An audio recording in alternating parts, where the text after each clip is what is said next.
পাহারা দেওয়া আমরা শুরু করেছিলাম এবং আপনাদের পাশে আমরা দাঁড়িয়েছিলাম।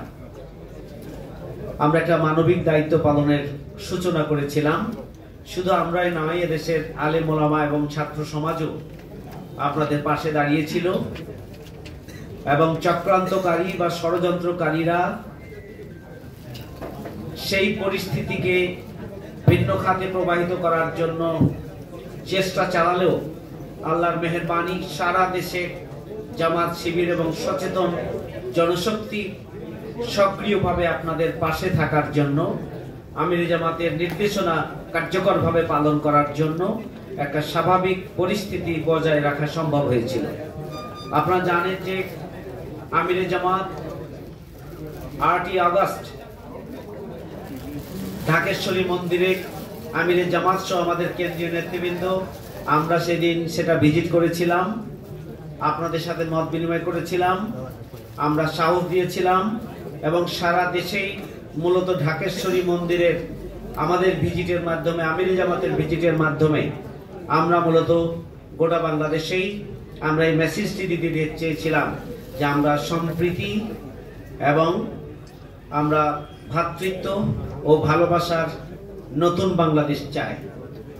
আমরা মেসেজ দিয়েছিলাম যে কোনো চক্রান্তকারী বা ষড়যন্ত্রকারী এই সম্প্রীতি ভেঙে দেওয়ার চেষ্টা যদি করে, তাহলে সেক্ষেত্রে আমরা এবং জনগণ ঐক্যবদ্ধ আছি।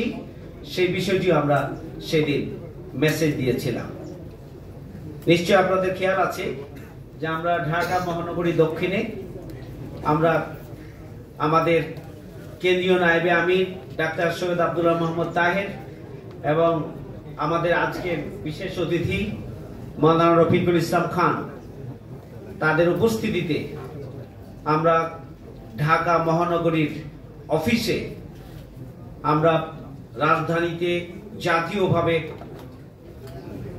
যারা নেতৃত্ব দিচ্ছেন বিভিন্ন সম্প্রদায়, তাদেরকে নিয়ে আমরা আবারও মত বিনিময় করেছিলাম, তাদের পরামর্শ শুনেছি, তাদের মতামত আমরা শুনেছি এবং আমাদের পক্ষ থেকে করণীয় কি সেই ব্যাপারেও আমরা সার্বিকভাবে আমরা মত বিনিময় করেছি।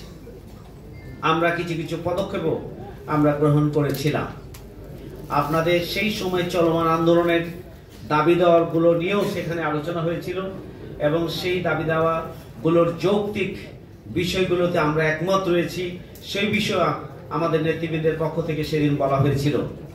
এবং আপনাদের খেয়াল আছে যে সেই দিন শাহবাগে আপনাদের একটি বড় আয়োজন ছিল, সেই আয়োজন থেকেও আপনারা নেতৃবৃন্দ এসে আমাদের প্রোগ্রামকে আপনারা সম্মানিত করেছিলেন, সফল করেছিলেন। আমরা আপনাদেরকে কৃতজ্ঞতা তখনও জানিয়েছি, আজকেও জানাচ্ছি।